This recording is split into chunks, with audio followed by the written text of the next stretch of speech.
प्रिय पत्रकार साथियों, भारतीय राष्ट्रीय कांग्रेस के इस सभागार में आप लोगों का स्वागत है। आज एक बेहद महत्वपूर्ण विषय पर हम पत्रकार वार्ता को संबोधित कर रहे हैं। पहले मैं निवेदन करता हूं कि एक छोटा सा वीडियो है, उसको हम देखते हैं, उसके बाद हम पत्रकार वार्ता प्रारंभ करेंगे।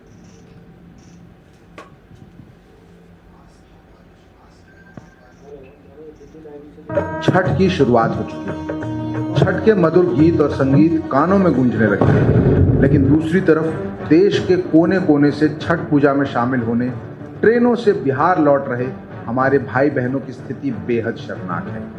पहले तो इस मोदी नीतीश सरकार ने उन्हें बिहार में रोजगार न देकर पलायन के लिए मजबूर किया, और आज जब वो महापर्व छठ के अवसर पर अपने अपने गांव और घर लौट रही हैं, तो उन्हें सम्मानजनक सफर भी नहीं दे पा रहे। मोदी और अमित शाह खुद तो बिहार में लग्जरी हेलीकॉप्टर से आते हैं, करोड़ों का ठाट बाट होता है, और छठ के पावन पर्व पर अपने घर लौट रहे हमारे बिहारी भाई बहनों को आज शौचालयों में सफर करना पड़ रहा है।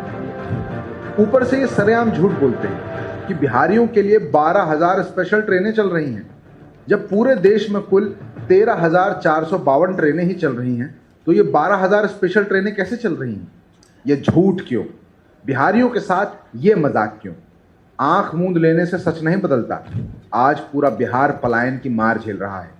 गांव में शायद ही कोई घर होगा जिसका कोई न कोई सदस्य बाहर कमाने न गया हो। यहाँ पर रोजगार नहीं बनवाते हैं। जब रोजगार आते तो मेरे भैया तो बाहर नहीं ना कमाने जाते, यहीं पे काम करते। गाँव छठ में आए नहीं आए हो, जब वो आ जाएंगे तो घर कैसे चले? हर वर्ष लाखों बिहारी 2 वक्त की रोटी की तलाश में अपने माँ बाप, घर परिवार, बाल बच्चों को छोड़कर दूसरे राज्यों और खाड़ी देशों में पलायन को मजबूर है। ऐसी हालत है हम स्टूडेंट का। अरे भावुक हो गया। क्या मम्मी की याद करते आती है? मम्मी की याद आती है? बहुत याद आती है। अकेले बेटे हैं, बहुत दूर में रहते हैं। हम बिहारियों के लिए रोजगार जरूरत है। बिहार के पलायन की दर्दनाक तस्वीरें हमने कोरोना काल में भी देखी थी। तब मुख्यमंत्री जी ने कहा था, अब वापस लौट रहे बिहारियों को बाहर जाने की जरूरत नहीं पड़ेगी, हम बिहार में ही काम देंगे। चुनाव में वोट मांगने से पहले नीतीश कुमार को बताना चाहिए कितने बिहारियों को आपने रोजगार दिया। 20 साल सत्ता में रहने के बावजूद आज बिहार पलायन और भीषण बेरोजगारी की मार झेल रहा है।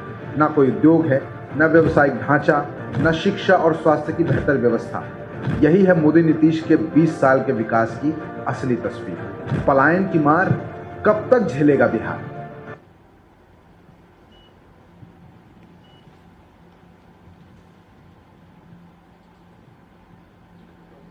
मित्रों, जैसा आपने यहाँ देखा, इसी इशू पर आज हम आपसे बातचीत के लिए आए हैं। लोक आस्था का सबसे बड़ा पर्व खास करके बिहारियों के लिए और पूरे देश में फैले हुए बिहारियों के लिए है। पहले बड़ा अच्छा लगा कि प्रधानमंत्री जी ने, रेल मंत्री जी ने घोषणा किया कि 12,000 ट्रेनें चलाई जाएंगी और लोगों को अच्छी तरीके से बिहार भेजने की व्यवस्था की जाएगी। लेकिन जैसा आपने वीडियो में भी देखा, केवल 1500 ट्रेनें चली हैं। 1500 ट्रेन चलने का मतलब है कि केवल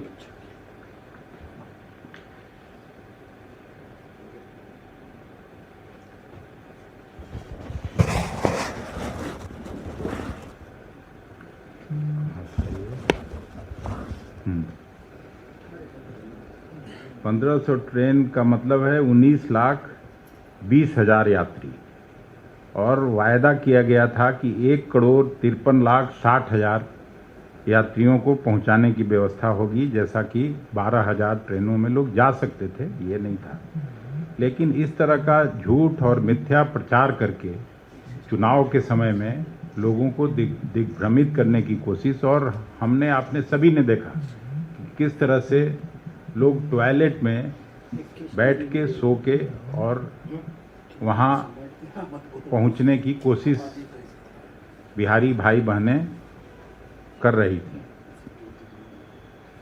तो आस्था पर भी खिलवाड़ किया जा रहा है, आस्था पर भी विश्वासघात हो रहा है, केवल और केवल वोट के लिए।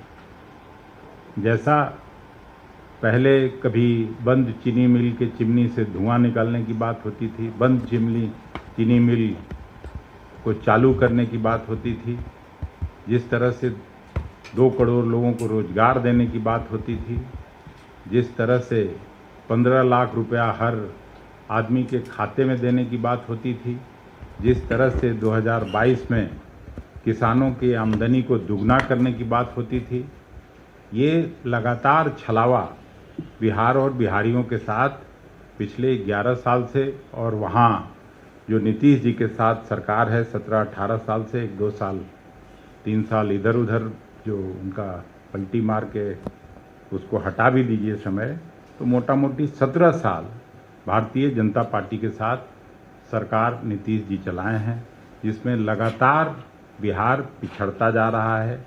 चाहे वो शिक्षा की बात हो, चाहे वो स्वास्थ्य की बात हो, चाहे वो इंडस्ट्रियलाइजेशन औद्योगिकरण की बात हो, सब में आप नीति आयोग की रिपोर्ट पर पहले भी मैं चर्चा किया हूँ कि सब अंतिम पायदान पर बिहार आज खड़ा है। तो बाकी बातें तो ठीक है, शिक्षा स्वास्थ्य खराब हो, लेकिन कम से कम छठ मैया के साथ और लोक आस्था के साथ खिलवाड़ नहीं करना चाहिए था। आज जो छठ घाटों की स्थिति है उससे भी सब हम लोग वाकिफ़ हैं, वहाँ भी बदइंतजामी का माहौल है, चाहे वो दिल्ली हो, चाहे बम्बई हो, चाहे पटना हो, या पूरे बिहार की स्थिति भयावह है और लोग उसी में अब छठ पूजा करने जाते हैं। यही बात शेयर करने के लिए आज हम सब यहाँ इकट्ठा हुए थे। मैं आप सबों के माध्यम से छठ पर्व पर आपको भी शुभकामनाएं और बधाइयाँ देता हूँ, और देश भर में रह रहे बिहारियों को भी छठ पर्व की शुभकामनाएं और बधाइयाँ देते हुए अपनी बात यहीं समाप्त करता हूँ।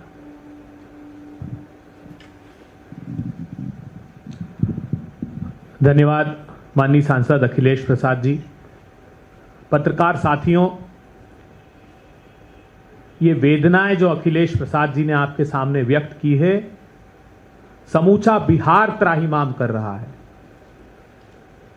भारतीय जनता पार्टी की इस सरकार ने यात्रियों को बेपनाह यातना रेलवे में दी है।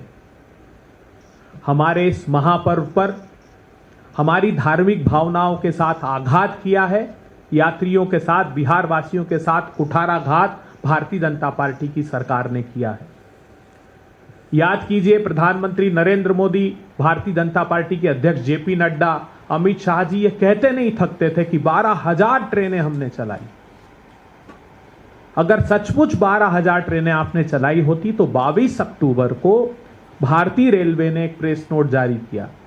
उसमें कहा कि 1500 स्पेशल ट्रेन हम चला रहे हैं और अगले 5 दिनों में हम 300 ट्रेन प्रतिदिन छठ पर्व के लिए चलाएंगे।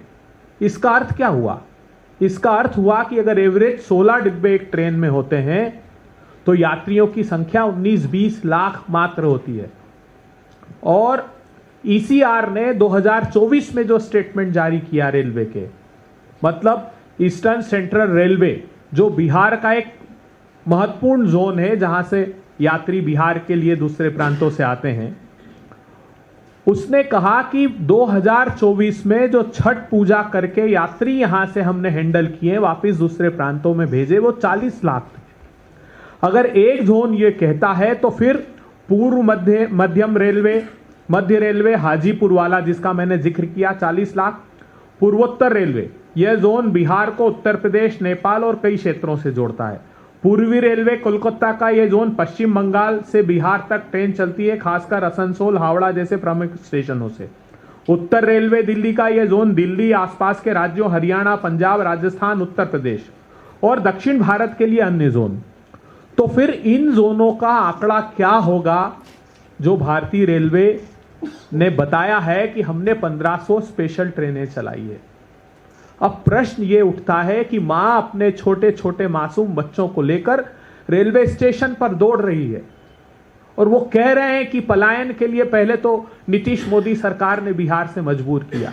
ई श्रम पोर्टल पर 3 करोड़ 18 लाख मजदूरों का रजिस्ट्रेशन है और उन्होंने शपथ पत्र दिया है कि हमारी आमदनी, औसत आमदनी पूरे परिवार की 10,000 रुपए से कम है। बिहार के 9 करोड़ लोग 67 रुपीस प्रतिदिन पर जिंदा है। जैसे अखिलेश जी ने कहा कि प्रत्येक परिवार से एक व्यक्ति पलायन के लिए मजबूर किया गया है, तो उनकी आर्थिक स्थितियां ये नहीं है। प्रधानमंत्री जी, आप हजारों करोड़ रुपए के ऐश्वर्य के आडंबर करते हैं और हेलीकॉप्टर से, चॉपर आप देखिए, आज मैं एयरपोर्ट से आ रहा था पटना, तो 12-12, 15-15 चॉपर्स खड़े हुए हैं। सारे भारतीय जनता पार्टी के प्रदेशों के मुख्यमंत्री, बड़े नेता चॉपर में घूम रहे हैं, और हमारे बिहार वासी ये वेदना और पीड़ा भोगने को मजबूर हैं। एक साफ बात है कि बिहार के साथ भारतीय जनता पार्टी की सरकार ने इतना बड़ा कुठाराघात किया है। जैसा अखिलेश जी ने बताया, आप सिलसिलेवार याद कीजिए पहली यात्रा से प्रधानमंत्री की बिहार के, जब भी वो झूठ बोलते हैं तो आवाज भारी कर लेते हैं और अगले झूठ की तैयारी कर लेते हैं। 1.25 लाख करोड़ रुपए का पैकेज, ₹1 बिहार को नहीं मिला। अभी चीनी मिल का मोतिहारी की जिक्र अखिलेश जी ने किया कि मैं तभी बिहार आऊंगा जब यहां की चाय पी लूंगा। दरभंगा के एम्स की बात उन्होंने की, कोई वादा पूरा नहीं होता। भीषणतम भ्रष्टाचार बिहार में है। 27 पुल भ्रष्टाचार की वजह से वहां बह गए हैं। 70,000 करोड़ रुपए का घोटाला हुआ है। आजाद भारत के इतिहास में पहली बार हुआ कि कैग ने अपने फुटनोट में लिख दिया कि हमें इस पैसे के गबन की आशंका है। युवाओं का भविष्य लूटा जा रहा है भर्ती और प्रवेश परीक्षा के घोटालों से। 10 घोटालों की जांच बीते 10 सालों से चल रही है, कोई निष्कर्ष उसका नहीं निकलता। उसका परिणाम है कि वहां आमदनी के, रोजगार के अवसर नहीं दिए आपने, वहां प्रवेश और भर्ती परीक्षा घोटाले किए तो पलायन के लिए मजबूर किया। अब जब वो इन वेदनाओं को भोग रहे हैं तो कम से कम हमारी धार्मिक आस्थाओं को खंड खंड तो मत कीजिए प्रधानमंत्री जी। कम से कम हमारी धार्मिक आस्थाओं की इतना तो मान रखिए कि क्या अपेक्षा थी उनकी। वो पैसे भी खुद दे रहे थे, वो ऐसा नहीं था कि आपकी कृपा पर निर्भर थे। कम से कम ये साधन आपको मुहैया कराए जाने चाहिए थे। इस अक्षम्य अपराध के लिए बिहार आपको माफ नहीं करेगा। वोट की चोट से आपको इस बात का आभास कराएगा कि अगर आपने हमारे आस्था के महापर्व पर आघात किया है तो हम आपकी सत्ता, आपकी सरकार बरकरार नहीं रहने देंगे। धन्यवाद। आपका कोई प्रश्न हो तो अखिलेश प्रसाद जी इसके लिए। That is not 12,000 trains, but 12,000 train trips, including 2 and 4. That they have clarified repeatedly. It is not 12,000 trains, but train trips. But you must have seen the passengers traveling in toilets. If like it would have been 12,000 trips, situation would have been different. You still stand by your Yeah, I still stand by my statement. It is only 1,500 trains for Chhath. 1,500 train trips. Yeah.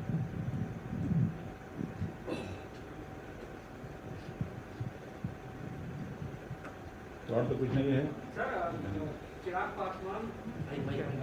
Chirag Paswan. Sir, Bihar को लेके आप लोगों ने CM, deputy CM का face announce कर दिया, लेकिन अभी भी एनडीए की तरफ से जो उनके लीडर्स हैं वो बार बार इस बात को कह रहे हैं कि आरजेडी ने 2005 में भी मुस्लिम सीएम नहीं दिया और ना ही 2025 में देंगे। ये बार बार अटकलें चल रही हैं कि तेजस्वी जी के बयान के बाद कि और डिप्टी सीएम होंगे, तो क्या वो किसी वर्ग से होंगे? क्या इस पर भी कोई सहमति बन पाई है, या वो चुनाव के बाद जब आंकड़े आएंगे आप लोगों के पास तब बैठकर ये तय करेंगे? नहीं, ये स्वाभाविक है कि जब सरकार बनेगी, अभी तो घोषणा हुआ है सीएम फेस का और एक ईबीसी से आने वाले फिशरमैन कम्युनिटी से जिनकी पार्टी है वहाँ, मुकेश सहनी जी का। लेकिन कांग्रेस पार्टी पर इस तरह का आरोप तो नहीं लग सकता है। कांग्रेस पार्टी ने पूर्व में स्वर्गीय लेट अब्दुल गफूर साहब को मुख्यमंत्री बनाया है और देश के पैमाने पर कई मुख्यमंत्री अल्पसंख्यक बिरादरी से बने हैं, राष्ट्रपति बने हैं, उपराष्ट्रपति बने हैं। तो कांग्रेस पार्टी पर तो बल्कि उल्टा आरोप लगता है भारतीय जनता पार्टी के द्वारा, जहां अभी काम कर रहे हैं चिराग जी। Thank you. कल पीएम ने कांग्रेस पे अटैक किया ये कहते हुए कि कैसे सीताराम केसरी को आप लोगों ने याद किया 25 साल बाद, वहीं प्रधानमंत्री जाके कर्पूरी ठाकुर को याद करते हैं, तो क्या ये बैकवर्ड पॉलिटिक्स का एक नैरेटिव अब सेट करने की कोशिश की जा रही है बिहार में? नहीं तो प्रधानमंत्री जी क्या अपेक्षा करते हैं कि दीनदयाल उपाध्याय जी और हेडगेवार जी पर माल्यार्पण करे कांग्रेसी लोग? सीताराम केसरी जी कांग्रेस के ट्रेजरर रहे लंबे समय तक, कांग्रेस के अध्यक्ष रहे, कांग्रेस के सर्वमान्य नेता थे। तो हम सभी अपने पूर्वजों को जो भी कांग्रेस पार्टी में काम किए हैं उनके जन्म दिवस पर उनका माल्यार्पण करते हैं। वही हुआ है। प्रधानमंत्री जी को कुछ अलग से देखने की चुनाव में आदत रहती है, वो देखते रहते हैं।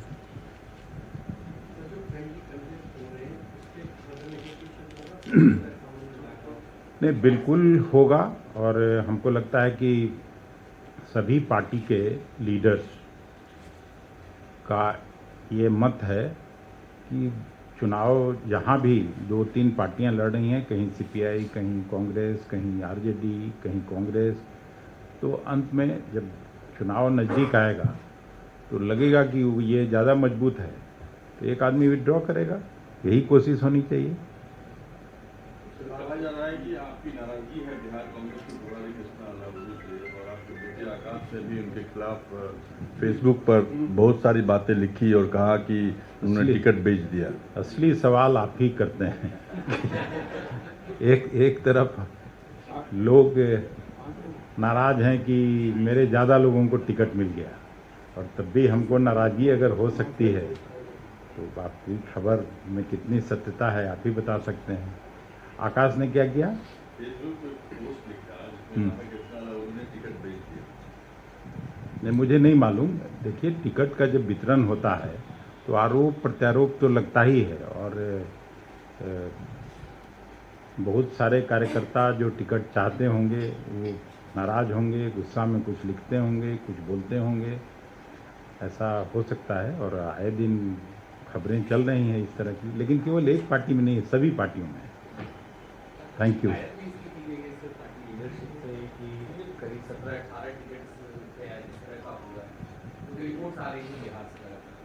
तो इसके लिए तो आला कमान है, आला कमान कोच के जानकारी में जो चीज़ें आएंगी उस पर समय निश्चित जजमेंट लेने का अधिकार तो पार्टी आला कमान को रहता है। सर इधर नीरज, ये कह रहा हूँ सर कि अब तो टिकट का बंटवारा भी हो गया, सीएम का चेहरा भी आप लोगों ने घोषित कर दिया, ज़्यादा चीज़ें क्लियर हो गई। मेरा आपसे सवाल है, क्योंकि आप भी पार्टी के अध्यक्ष रह चुके हैं, कितनी सीटें आज की तारीख में महागठबंधन जीत रही या मजबूती की स्थिति में है? कितनी सीटें? ये तो 14 तारीख को पता चलेगा। मैं अपना आकलन बता सकता हूँ। बिहार इस बार चौंकाने वाला परिणाम देने वाला है, और ये मैं निश्चित रूप से कह सकता हूँ कि नीतीश जी की विदाई तय है। चाहे कितना भी कसरत कर लें भारतीय जनता पार्टी और उनके गठबंधन के लोग, लेकिन इस बार महागठबंधन के नेतृत्व में सरकार बनेगी। परिणाम आने के बाद पता चल जाएगा कि किस पार्टी को कितनी सीटें मिल रही हैं। परिणाम ऐसे आए, अगर नीतीश जी को सीएम बनाना पड़ा आपकी तरफ आगे तो क्या चुनाव के बाद? आप मेरे जैसे छोटे सामाजिक कार्यकर्ता से ये उम्मीद अगर करते हैं कि मैं इसका भी आंसर करूं तो ये शायद उचित नहीं है और न्यायोचित भी नहीं है। ये अगर खड़गे साहब से पूछिए, लालू जी से पूछिए, तब तो समझ में आ सकती है। मतलब आप जो बात पूछ रहे हैं उसकी संभावना है, मैं भी देख रहा हूँ कि उनको तो कम से कम नहीं बनाने जा रहा है ये लोग, तो क्या करेंगे? उनका तो उधर जगह बच नहीं जाएगा। धन्यवाद। एक सवाल बिहार से बाहर है। इंदौर में महिला क्रिकेटरों के साथ, ऑस्ट्रेलिया की महिला क्रिकेटरों के साथ छेड़खानी हुई है, उस पर क्या कहेंगे?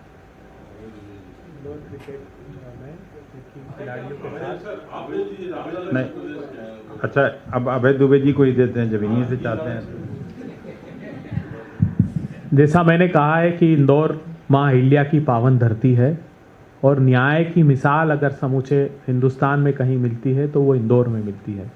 ये दुर्भाग्यपूर्ण बात है कि मध्य प्रदेश में जब से भारतीय जनता पार्टी की सरकार है, वहाँ पर अगर आप देखेंगे तो रेप के केसेस में हमेशा मध्य प्रदेश जब से इनकी सरकार है पहले दूसरे क्रम पर रहा है, मॉलेस्टेशन पर रहा है, कन्विक्शन का रेट सबसे कम है, महिला अपराध बड़ी संख्या में वहाँ पेंडिंग है, प्रोसिक्यूशन अपराधियों के साथ खड़ा रहता है।